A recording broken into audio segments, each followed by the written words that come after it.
He smirked. He threw the contract on the table. And with a sneer, the billionaire's son barked, "You lowlife, you think you're so smart, right? Then read it." He didn't know he just handed her his entire inheritance. This is a story about a spoiled heir who thought money bought intelligence, and a waitress who proved that class has nothing to do with cash. Stay with me, because when the real CEO walks in, the ending is pure justice. If you're ready to enjoy this story, I humbly request you like and click subscribe. Also let me know in the comments where you're watching from, because tomorrow, I will be giving you another story just as amazing and heartwarming as this one. And you don't want to miss it. The golden hour in Paris is something close to magic. The sun doesn't just set, it performs, painting the sky in shades of amber and rose, turning the Seine into liquid gold. And nowhere is this spectacle more breathtaking than from the terrace of Café del Home, where the Eiffel Tower stands so close you feel you could reach out and touch its iron lattice work. This is where the powerful come to see and be seen. Tech billionaires from Silicon Valley sit 3 tables away from oil magnates from Dubai. Fashion designers laugh with hedge fund managers. The champagne flows like water, except it costs more per bottle than most people earn in a week.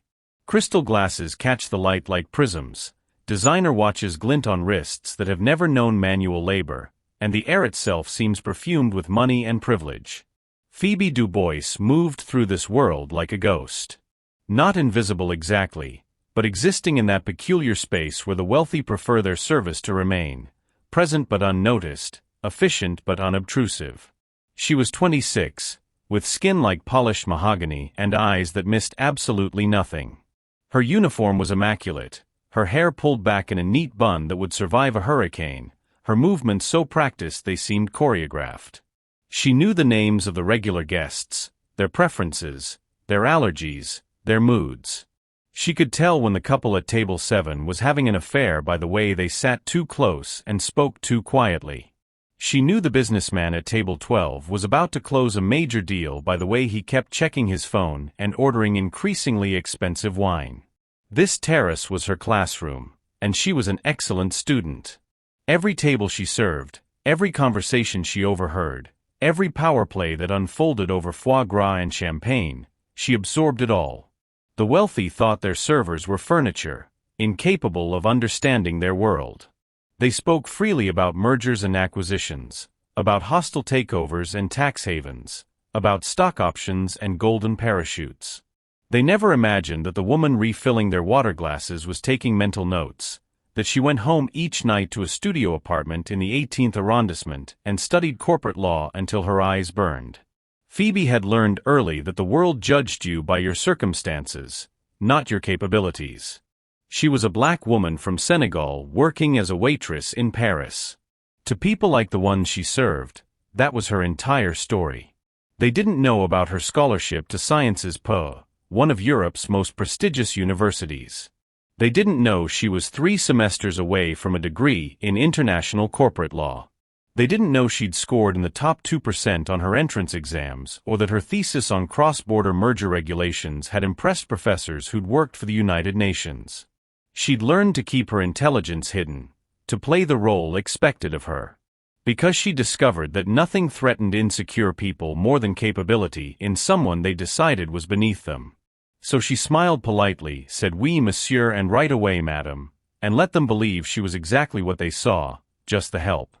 But as the sun began its descent behind the Eiffel Tower and the terrace lights flickered to life like earthbound stars, Phoebe had no idea that her careful invisibility was about to be shattered. She didn't know that in less than an hour, everything she'd worked so hard to build and protect would be put at risk. And she definitely didn't know that the loud American who'd just walked through the door was about to make the biggest mistake of his privileged life. He arrived like a weather system, loud, disruptive, impossible to ignore. Charles Montgomery III, though he insisted everyone use the full name, as if the Roman numerals somehow added gravitas to his 28 years of accomplished nothing. Charlie, his friends called him when he wasn't listening, with a mixture of affection and exhaustion that people reserve for overgrown children. He wore privilege like cologne, thick enough to choke on. His navy suit was Brioni, his shoes were Berluti, His watch was a Patek Philippe that cost more than a car. But money couldn't buy him presents. He was soft in the way that men who'd never known struggle often are, not physically but spiritually. His jawline was weak, his handshake probably weaker, and his eyes held the particular glassiness of someone who'd started drinking on the private jet and hadn't stopped. "Table for 6, he announced to no one in particular, his voice carrying across the terrace like he was addressing shareholders. "And we want the best view. We're celebrating a major business deal." The maitre d' glided forward with the practiced patience of someone who dealt with entitled tourists daily. "Of course, monsieur. Right this way." Charlie's entourage followed like ducklings. There was Brad, his college roommate who now worked for his father's company in some nebulous consulting role. There was Marcus, another Montgomery Holdings employee who'd learned that laughing at the boss's son's jokes was good for job security. There was James, silver-haired and sharp-eyed, actually competent but too aware of office politics to rock the boat. And 2 others whose names didn't matter because they rarely spoke, content to enjoy the free meal and expensive wine that came with babysitting the heir apparent. They settled at their table with the fanfare of an invading army. Charlie immediately snapped his fingers, at a passing waiter. "Champagne. Your best bottle." "No, make it 2 bottles. We're doing big things today, gentlemen.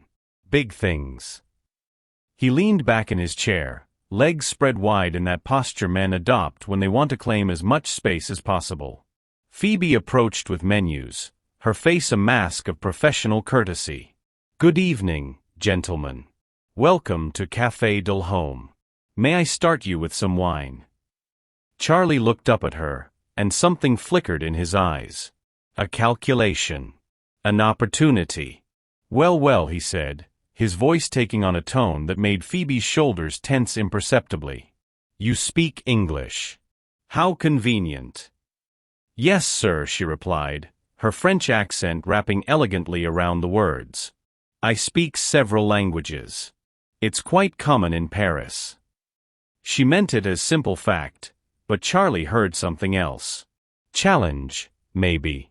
Or worse, equality. "Several languages," he repeated, turning to his friends with an exaggerated look of amazement. "Did you hear that, guys? We've got ourselves a regular polyglot here. What else do you do? Brain surgery on your lunch break?" His friends laughed uncomfortably. James looked away, suddenly fascinated by the Eiffel Tower. But Charlie was just getting started. This was his performance, and he'd traveled 3,000 miles to prove he belonged in his father's world. If he couldn't do it with competence, he'd do it with dominance. And the easiest way to feel powerful was to make someone else feel small. Phoebe had seen this before. She'd served 1,000 Charlies, men who wore their insecurity like armor and weaponized their privilege against anyone they perceived as vulnerable. She knew the script by heart. Stay quiet, smile politely, let them feel superior, collect your tip, and move on. "I'll bring your champagne right away, sir," she said, already turning to leave. But Charlie wasn't done. Hold on, he called out, loud enough that nearby tables turned to look. "I didn't dismiss you yet. You know what your problem is? You people always rushing off before the customers finished talking. It's disrespectful." The terrace went quiet. Even the wealthy, insulated in their bubble of privilege, recognized cruelty when they saw it. But recognition isn't intervention. They watched, uncomfortable but silent, the way people always do when witnessing injustice that doesn't directly affect them. Phoebe turned back, her tray held against her chest like a shield. "My apologies, sir. How may I help you?"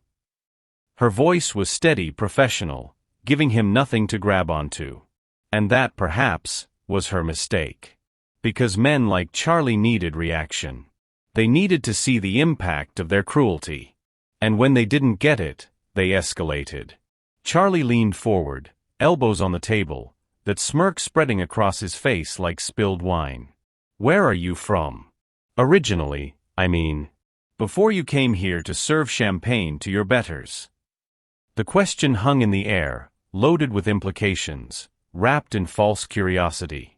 His friends shifted uncomfortably, but none of them spoke up. That was always how it worked. Good people staying silent while cruelty performed for an audience. "I'm from Senegal, sir," Phoebe replied, her voice even. She'd learned long ago not to give people like Charlie the satisfaction of her anger. Anger was what they wanted. It justified their behavior, confirmed their prejudices, gave them permission to escalate. Senegal. Charlie slapped the table, delighted. "That's in Africa, right guys? See, this is what I love about Paris. So diverse. So international. You've got people from everywhere coming here to, work hard and improve their lives." He said it like he was congratulating her on some noble endeavor, like her existence in his vicinity was a gift he was graciously allowing. "Tell me," he continued, warming to his theme, "what's it like? The culture shock, I mean. Going from wherever you came from to serving at one of Paris's finest restaurants. Must be quite the upgrade, huh?" Marcus laughed a little too loudly, trying to match Charlie's energy. Brad stared at his menu like it contained the secrets of the universe. James took a long drink of water, his jaw tight. Phoebe felt the familiar weight settle on her shoulders, the weight of representing everyone who looked like her, everyone who'd ever been reduced to a stereotype, everyone who'd been told their place and expected to stay there. "Paris is a beautiful city," she said carefully. "I'm grateful to work here." It was a nothing answer, designed to deflect, to give him nowhere to go. But Charlie wasn't looking for conversation. He was looking for sport. "Oh, I bet you are. I bet you are." He turned to his companions, gesturing at Phoebe like she was an exhibit in a museum. "This is the thing about globalization, gentlemen. It creates opportunities for everyone. Even people who, let's be honest, wouldn't have these kinds of opportunities back home. Isn't that right, sweetheart?" The endearment was poison wrapped in sugar. "What did you do before this? Farming? Retail? Let me guess, you saw Paris in a movie and thought, that's where I need to be." Classic immigrant dream. "Actually," Phoebe began, then stopped herself.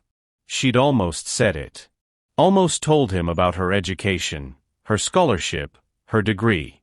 But she'd learned that revealing her intelligence to men like Charlie only made things worse. It threatened them. It turned mild mockery into active hostility. So she swallowed the words and said instead, "I've always enjoyed hospitality work."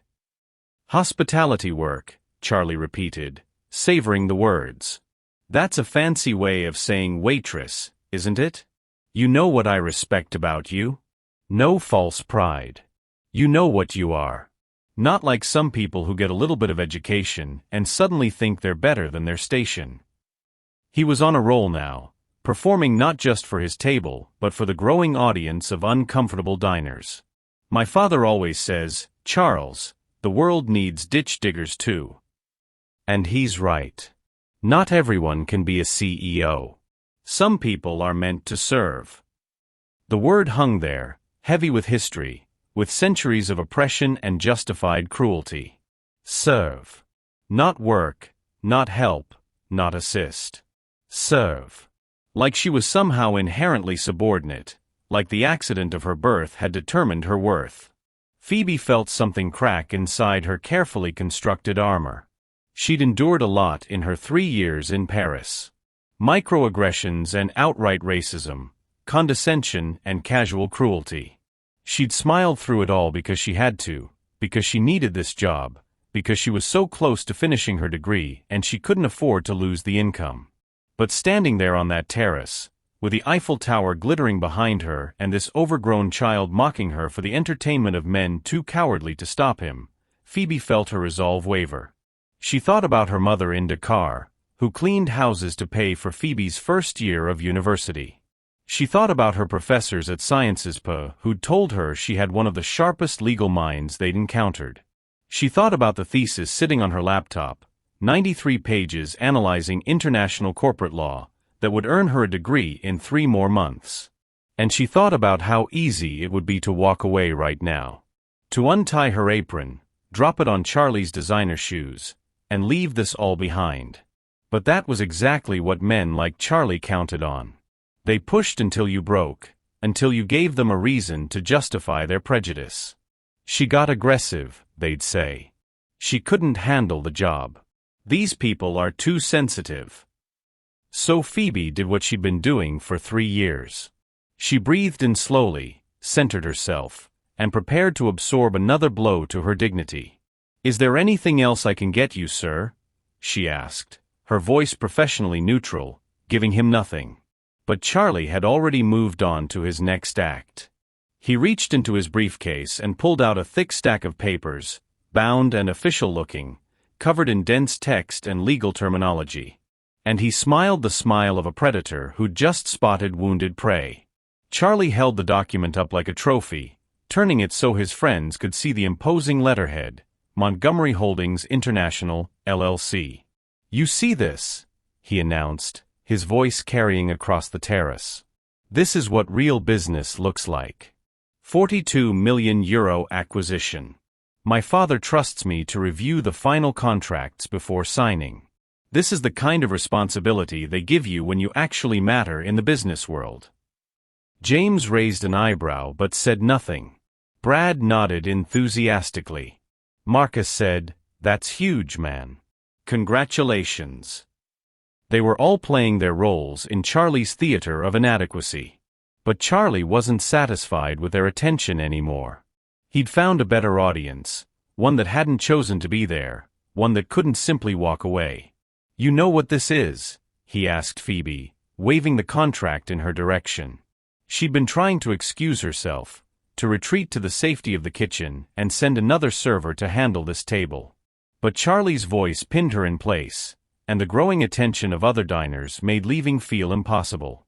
"No, sir," she replied quietly, though she knew exactly what it was. She could see the format from 6 feet away, recognized the standard structure of a merger agreement. "Of course you don't," Charlie said, his smirk widening. "This is a corporate acquisition contract.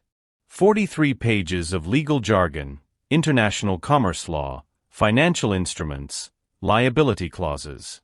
The kind of thing they teach you at Harvard Business School. Well, they taught us at Harvard. I'm sure they don't cover this in, what did you call it? Hospitality work." His friends shifted uncomfortably. Brad was actively looking away now, his face flushed with second-hand embarrassment. Even Marcus had stopped laughing. "This document," Charlie continued, "represents years of negotiations between my father's company and a French industrial firm. It's written in both English and French legal terminology. The kind of complex cross-border agreement that requires teams of lawyers and consultants to even understand." He was building to something, and Phoebe felt her stomach tighten with anticipation. She knew where this was going. She'd seen this movie before, just never with stakes this high. "You seem like a smart girl," Charlie said, and the condescension in girl was deliberate. "You speak several languages, right? French, English, probably a couple more. I bet you think that makes you pretty clever. Better than the average waitress." He stood up now, the alcohol and arrogance combining into something toxic. "So here's what we're going to do. I'm going to give you a little test. A fun game. You're going to read this contract out loud. Just the first few pages. Show us all how educated you are." The terrace had gone completely silent. Waiters froze mid-pour. Diners lowered their forks. Even the ambient noise of Paris seemed to hush, as if the city itself was holding its breath. Phoebe looked at the contract in Charlie's hand, then at his face, flushed with wine and cruelty. She knew what he expected. He expected her to refuse, to admit she couldn't understand it, to confirm every prejudice he'd walked in with. Or he expected her to try and fail, to stumble over the legal terminology, to prove that knowing languages wasn't the same as understanding the complex world of international business. Either way, he won. Either way, She was humiliated in front of a terrace full of wealthy tourists who'd remember her as the waitress who got too big for her britches. "I don't think that's appropriate, sir," Phoebe said carefully. "Perhaps I should get the manager." "The manager?" Charlie laughed, a harsh bark that echoed off the stone. "What's he going to do? Tell you it's okay to be ignorant? Come on, sweetheart, this is your chance to prove me wrong. Show me that all that confidence isn't just an act." He thrust the contract toward her, and when she didn't immediately take it, he let it drop on her serving tray with a heavy thud. "Read it. Or admit you can't. Either way, we'll all know the truth." This was the moment. This was where Phoebe had to decide who she was going to be. She could refuse, maintain her dignity through silence, walk away and let Charlie claim victory. She could take the document and pretend to struggle, giving him what he wanted while protecting her secret.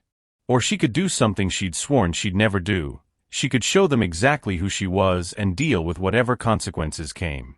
She thought about her mother, who'd always told her that hiding your light doesn't protect you, it just makes the darkness seem more permanent.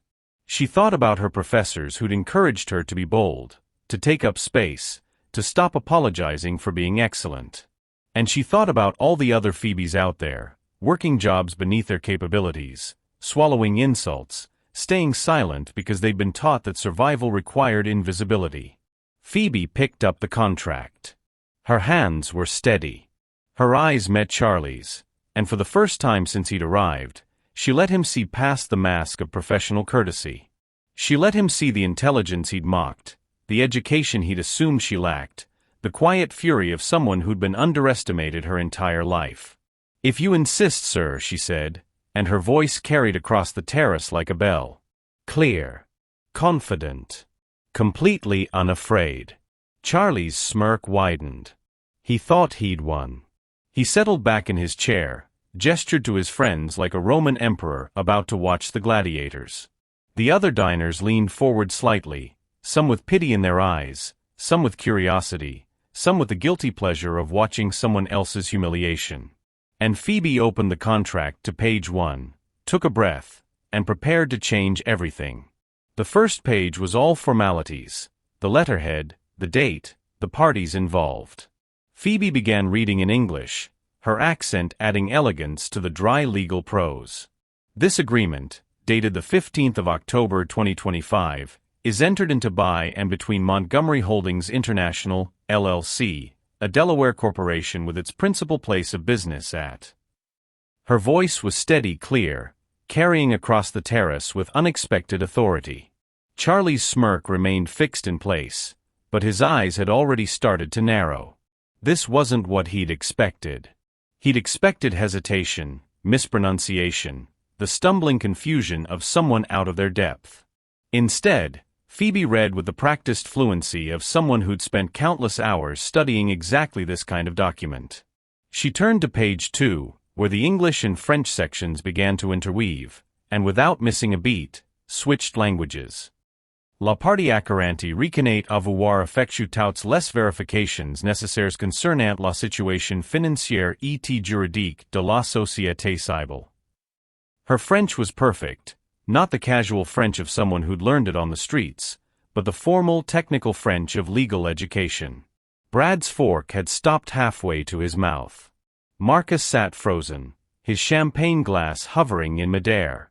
James leaned forward, his expression shifting from embarrassed discomfort to genuine interest. And Charlie's smirk was faltering, cracking at the edges like old paint. Okay, he interrupted, his voice tight. "Anyone can read words off a page. That doesn't mean you understand them." Phoebe looked up at him, and something had shifted in her demeanor.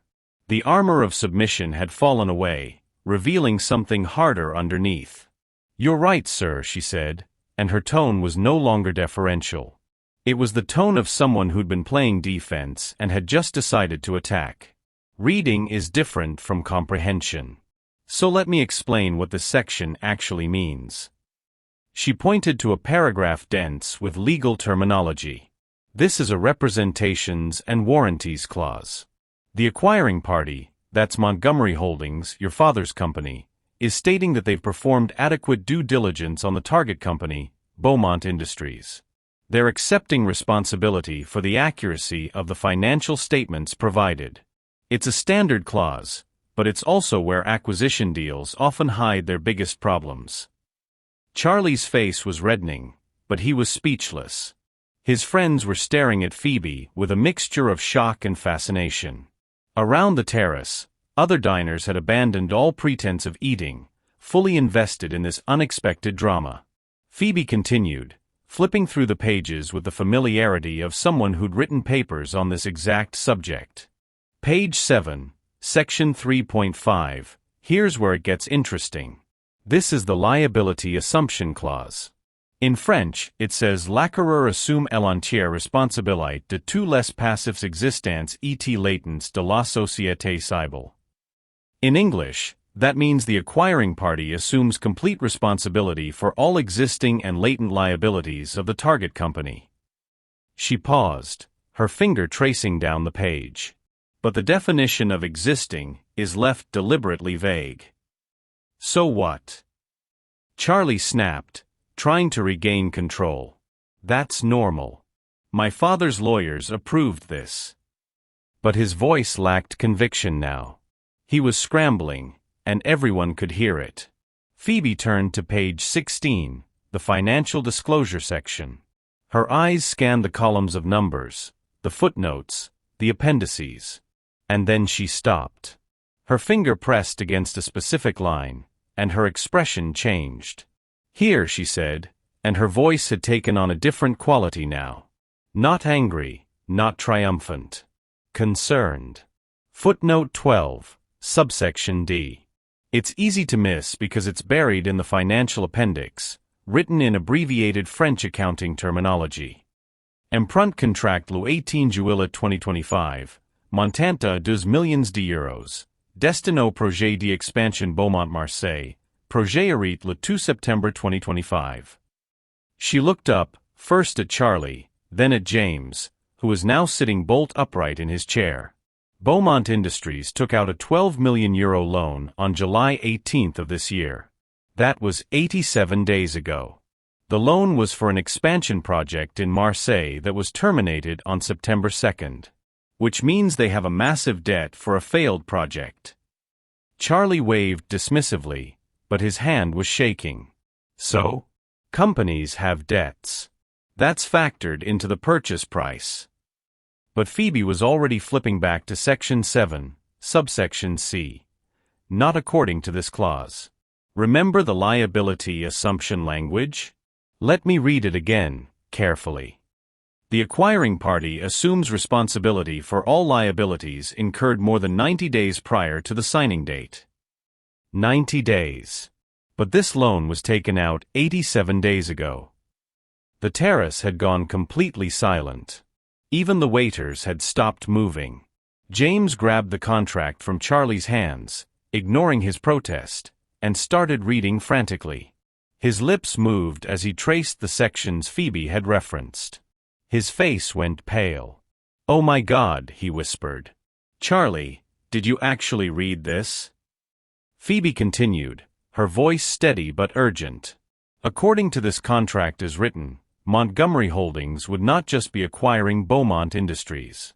You'd be assuming sole responsibility for a €12 million debt on a failed project. It's a poison pill. The previous owners structured the timeline deliberately. If your father signs this contract as written, he's not buying a company. He's buying someone else's disaster. She flipped to another section.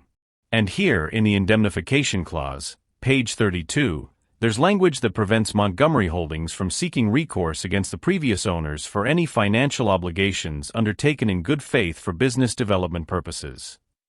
That loan qualifies. You can't even sue them for it. This contract would cost your family millions, possibly tens of millions if there are other hidden debts structured the same way. Charlie's world was collapsing in real time.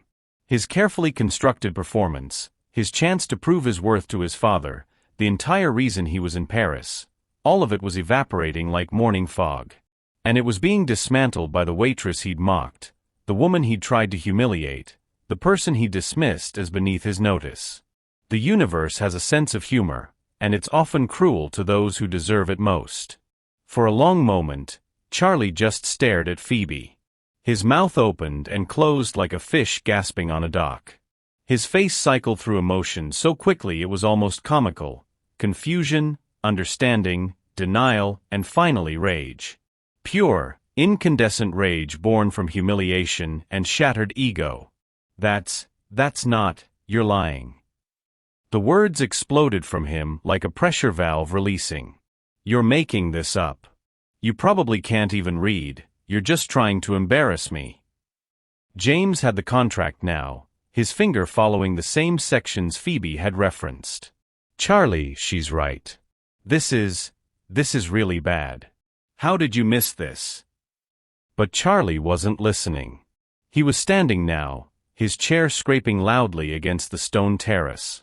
His face was purple, his hands were shaking, and his voice had risen to a shout that echoed off the surrounding buildings. I don't have to listen to this.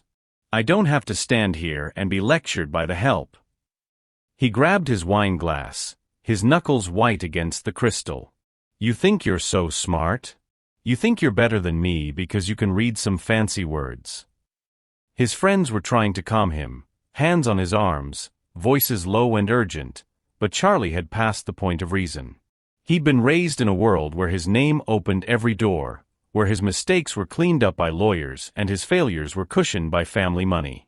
He'd never had to face genuine consequences. He'd never been truly challenged. And now, in front of an audience of wealthy strangers, in one of Europe's most prestigious restaurants, he was being intellectually dismantled by someone he'd convinced himself was beneath him. It was more than his ego could handle. You want to know what I think? Charlie's voice was getting louder, more desperate. I think you're a liar. I think you saw some words and decided to make up some story to make yourself feel important. Phoebe stood perfectly still, the contract still in her hands, her expression calm despite the chaos erupting around her. That stillness, that dignity, seemed to infuriate Charlie even more. He needed a reaction. He needed her to fight back, to give him justification for his rage. Say something, he screamed. Defend yourself. Or are you just going to stand there and pretend you're better than everyone else? Charlie, sit down, James hissed, grabbing his arm more forcefully. You're making a scene. But Charlie jerked away, stumbling slightly. He grabbed his wine glass and for a moment, it seemed like he might drink from it. Instead, in a movement that felt like it happened in slow motion, he hurled it at the ground. The crystal shattered against the stone terrace, sending shards glittering across the floor like malicious diamonds. Nearby diners gasped and pushed back from their tables. I will not be disrespected. Charlie was fully screaming now, his voice cracking. Do you know who I am? Do you have any idea who my father is? I could buy this restaurant. I could buy 10 of these restaurants. I could have every single one of you fired. He was pointing wildly, his finger swinging from Phoebe to the maitre d' who was hurrying over, to the other diners who were watching in horrified fascination. Sir, I must ask you to calm down, the maitre d' began, his voice professionally soothing despite the obvious alarm in his eyes. But Charlie rounded on him like a cornered animal. Don't tell me to calm down. This is your fault. You hire these people, you let them talk to guests like this, you create an environment where the help thinks they can embarrass customers. He was spiraling now, his carefully constructed image of the sophisticated businessman completely destroyed. Brad had his phone out, probably texting someone. Marcus had actually stood up and taken several steps away from the table, publicly distancing himself. And James sat with his head in his hands, the contract still open in front of him, apparently having given up on salvaging the situation. Other diners had started reaching for their phones too, and Charlie was too far gone to realize he was being recorded, that his tantrum was being immortalized in dozens of videos that would probably be on social media within the hour. You. Charlie turned back to Phoebe, his finger jabbing toward her. You did this. You couldn't just do your job. You had to show off. You had to make me look bad. The irony was completely lost on him. The idea that he'd made himself look bad, that every action leading to this moment had been his own choice. I want you fired. I want you gone. I want, his arm swung wildly, knocking over another glass, sending water cascading across the white tablecloth. The restaurant manager appeared, flanked by 2 security personnel. Other staff members were herding concerned diners away from Charlie's table, apologizing profusely. The Eiffel Tower continued to sparkle in the background, indifferent to the small human drama playing out in its shadow. And through it all, Phoebe stood quietly, the contract still in her hands, watching a privileged man learn in real time that money couldn't protect you from the consequences of your own character. But what Charlie didn't see, what he was too consumed by his tantrum to notice, was the figure who had just appeared in the terrace doorway.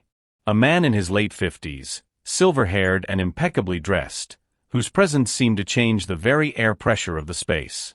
The maitre d' saw him and went rigid with recognition. James looked up, and the color drained from his face. And Brad's hand went to his mouth in a no-no gesture that would have been comical in any other context. Because Charles Montgomery too had arrived.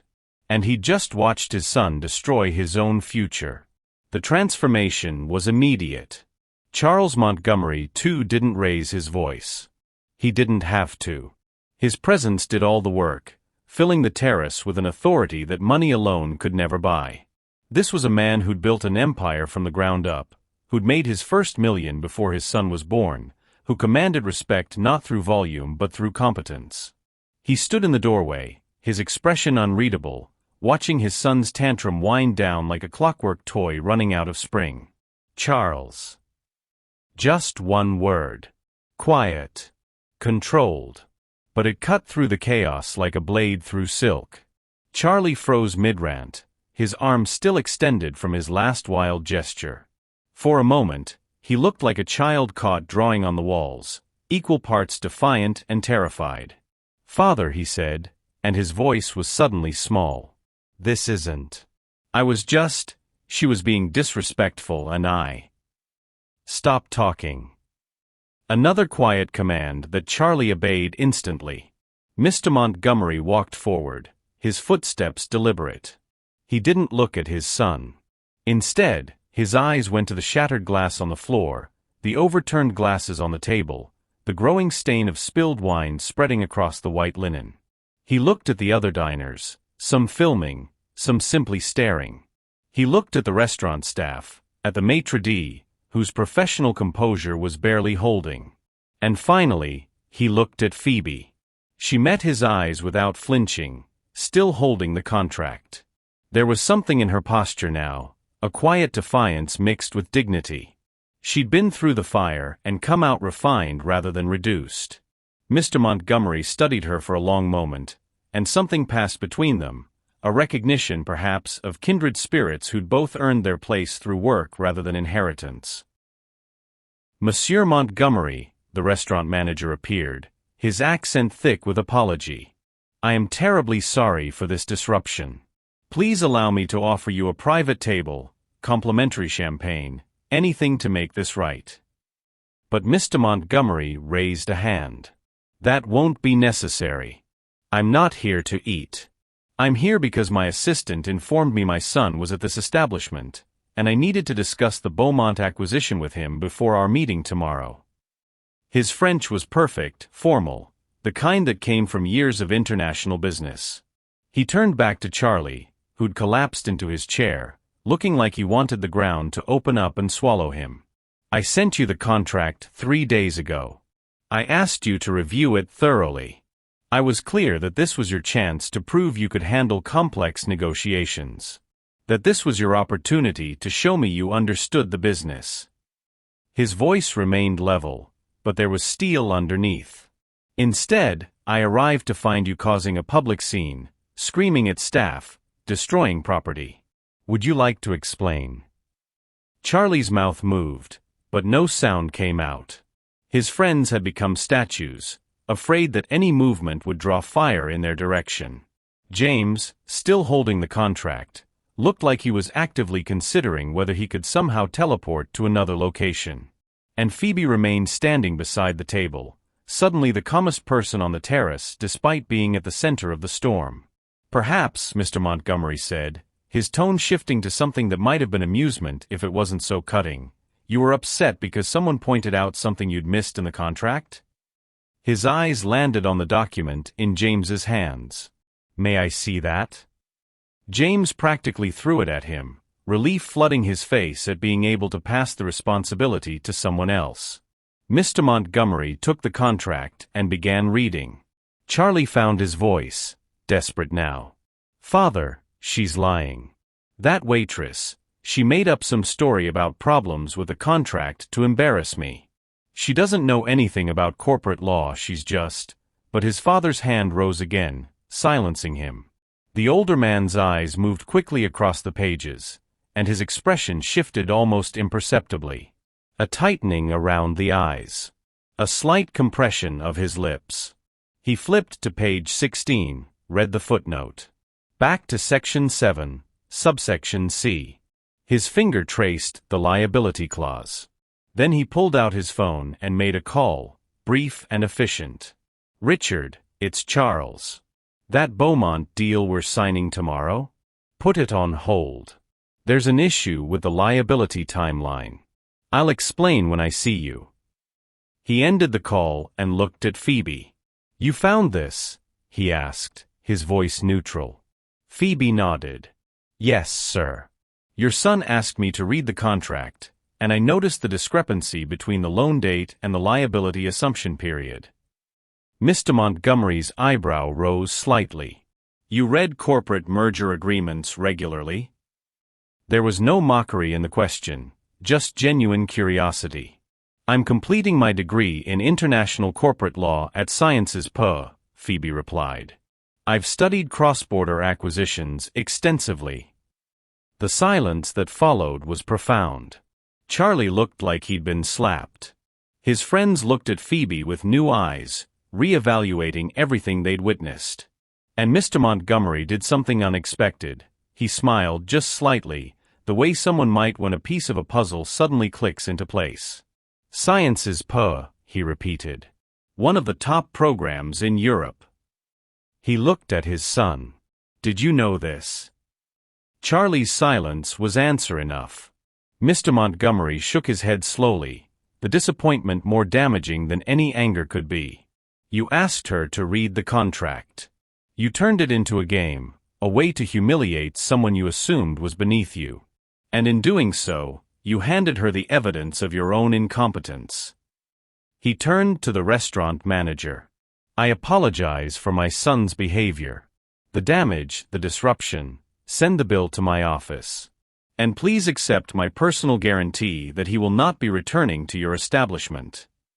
"That's not necessary, monsieur," the manager began, but Mr. Montgomery cut him off with a shake of his head. "It's entirely necessary. There must be consequences for this kind of behavior, or it will continue."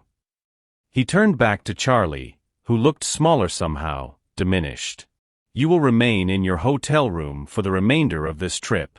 You will not attend any meetings. You will not represent Montgomery Holdings in any capacity. And when we return home, you and I will have a very serious conversation about your future with the company." Charlie's face crumbled. "Father, please, I can explain." But Mr. Montgomery was done talking to his son. His attention had shifted fully to Phoebe, who stood witnessing the destruction of Charlie's world with the same quiet dignity she'd maintained throughout. "Miss," he paused, waiting. "Du Bois," Phoebe supplied. "Phoebe Du Bois." And Mr. Montgomery smiled again, this time with genuine warmth.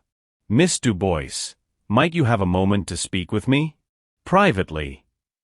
They moved to a quiet corner of the terrace, away from the gawking diners and the wreckage of Charlie's tantrum. The Eiffel Tower sparkled in the background as evening descended on Paris, and for a moment, the whole city seemed to pause, waiting to see what would happen next.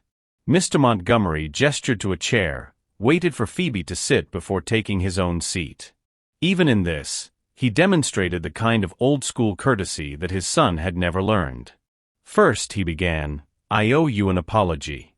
What my son did was inexcusable. The mockery, the public humiliation attempt, the tantrum, none of that reflects the values I tried to instill in him. Though clearly, I failed in that endeavor. He said it without self-pity, just acknowledgement of fact. Phoebe shook her head slightly. You're not responsible for his choices, sir. But Mr. Montgomery's expression suggested he disagreed. When you give someone every advantage and they still turn out entitled and cruel, you have to wonder where the failure originated. He pulled out a business card, heavy stock with embossed lettering. I'm in Paris for the next week finalizing several acquisitions. Clearly, my current team can't be trusted to catch critical details. He slid the card across the table. I'd like to offer you a position as a legal consultant. Temporary at first, to help with the French transactions I have pending. But if you prove as capable as I suspect you are, it could become something more permanent. Phoebe picked up the card, her fingers tracing the raised letters. Charles Montgomery II, Chief Executive Officer, Montgomery Holdings International. She'd served people like him for 3 years, had learned their names and preferences, had existed in their peripheral vision while they made deals worth more than she'd earn in a lifetime. And now one of them was offering her a seat at the table. I still have 3 semesters before I complete my degree, she said carefully. I'm aware. The position would be structured around your academic schedule. And frankly, Miss Du Bois, the real-world experience you'd gain would be worth more than any classroom instruction. He leaned forward slightly. I've been in business for 35 years. I've learned to recognize talent when I see it. And I've learned that intelligence combined with humility is rarer than intelligence combined with arrogance. You could have destroyed my son in front of everyone. Instead, you simply pointed out the facts. Back at Charlie's table, the young man sat alone now. His friends had made excuses and left, uncomfortable with guilt by association.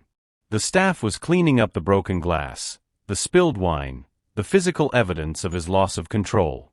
He looked small and lost, and for a moment, Phoebe almost felt sorry for him.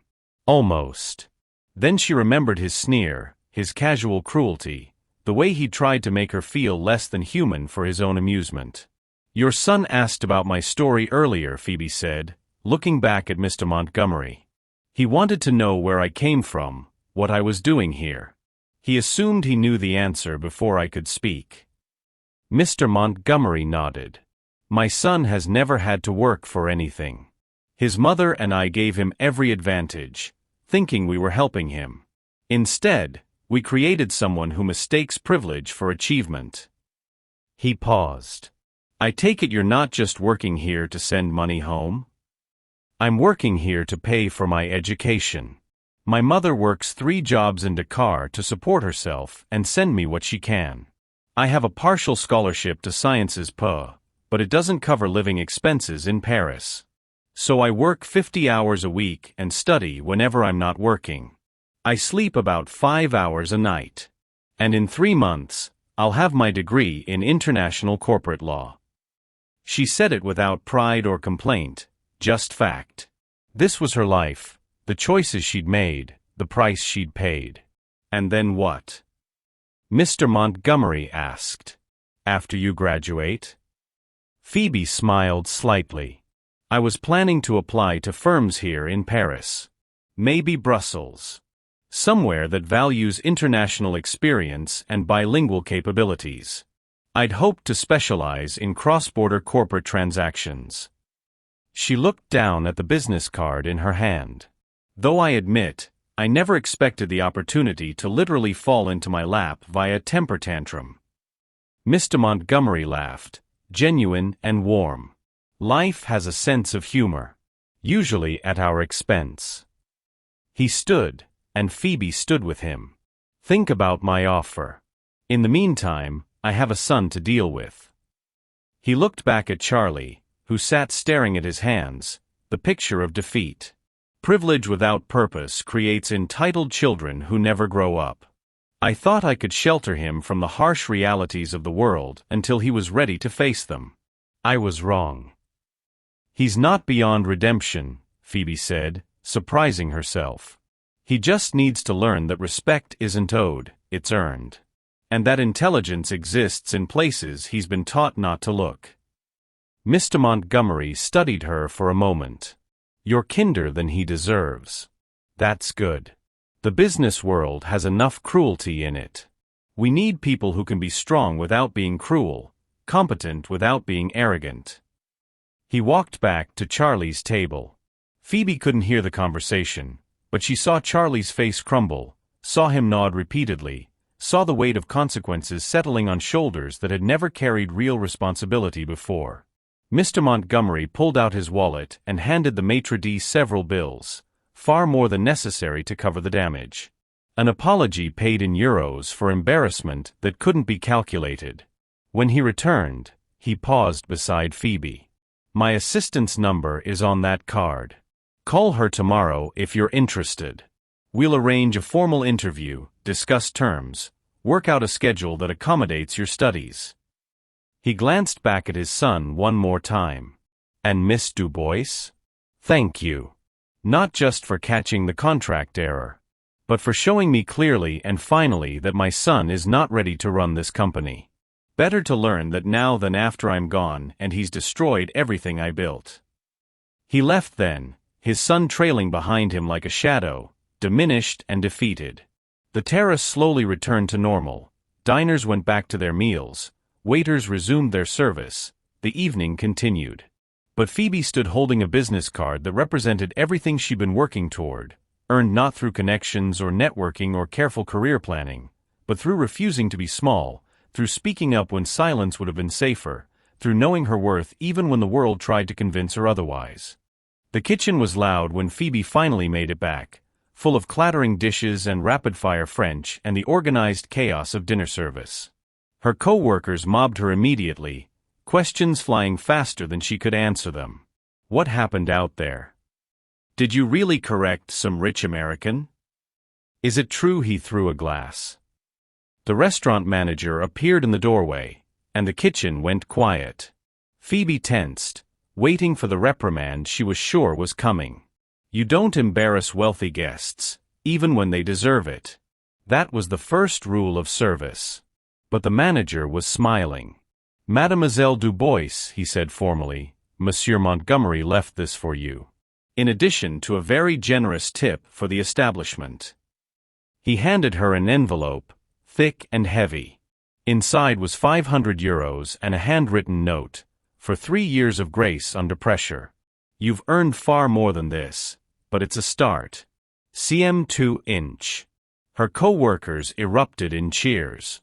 Someone opened a bottle of wine that was definitely not supposed to be opened. The sous chef hugged her.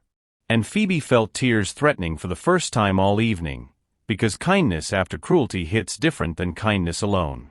It reaches places that had learned to protect themselves and says, you can stop being armor now, you can just be human. The manager raised his glass. I always knew you were too smart for this place. I'm just glad you got to prove it in spectacular fashion. That night, alone in her tiny apartment in the 18th arrondissement, Phoebe sat on her second-hand couch and stared at the business card. Outside her window, Paris glittered like a promise. She thought about calling her mother, about trying to explain in Wolof and broken French what had happened, but the time difference and the enormity of it all made her hesitate. Some stories need time to settle before they can be told properly. She opened her laptop, pulled up the thesis she'd been working on for the past 8 months. 93 pages analyzing regulatory frameworks for international corporate mergers, with case studies from the EU, United States, and emerging markets. Her professors had called it publishable. Her advisor had suggested she pursue a PhD. But Phoebe had been practical. A PhD meant more years of poverty, more years of splitting herself between academia and survival. She'd planned to graduate, get a job at a mid-tier firm, work her way up slowly over decades. Now she held a business card that could skip all of that. She could be consulting on real deals, not studying theoretical ones. She could be earning in a week what she currently made in a month. She could stop working 60-hour weeks split between serving champagne and studying corporate law. But there was a cost. There always was. The cost was jumping into the deep end before she felt ready, trading the safety of gradual progression for the risk of immediate opportunity. Phoebe thought about Charlie, about how he'd had every opportunity handed to him and squandered it through arrogance. She thought about all the ways privilege could make you soft, could convince you that you deserved things you hadn't earned. But she also thought about how opportunity denied created a different kind of weakness, the fear of reaching for things because you've been conditioned to believe they weren't meant for you. She picked up her phone and composed an email to the assistant whose contact information was on the card. Dear Mrs. Patterson, I'm writing to express my interest in the consulting position Mr. Montgomery mentioned this evening.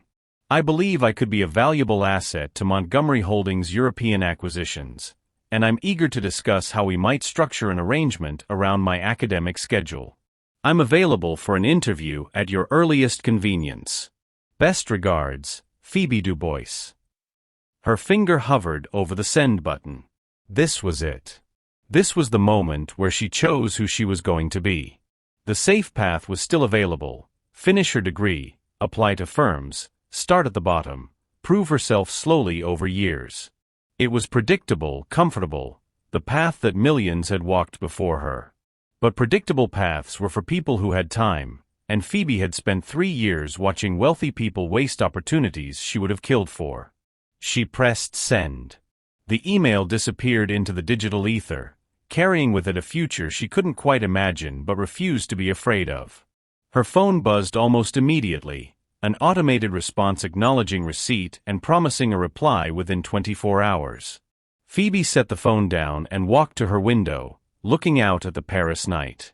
Somewhere in this city, Charlie was probably in his hotel room, his world collapsed around him, learning the hard lesson that money can't protect you from yourself. Somewhere, Mr. Montgomery was probably drafting an email to his board about succession planning and the dangers of nepotism. And somewhere, a young woman from Senegal who'd been told her whole life to know her place was standing in her tiny apartment, looking at the Sacré-Cœur glowing on the hill, and realizing that maybe her place had never been to be small. Maybe her place was to be exactly who she'd worked so hard to become. Not a waitress. Not just a student.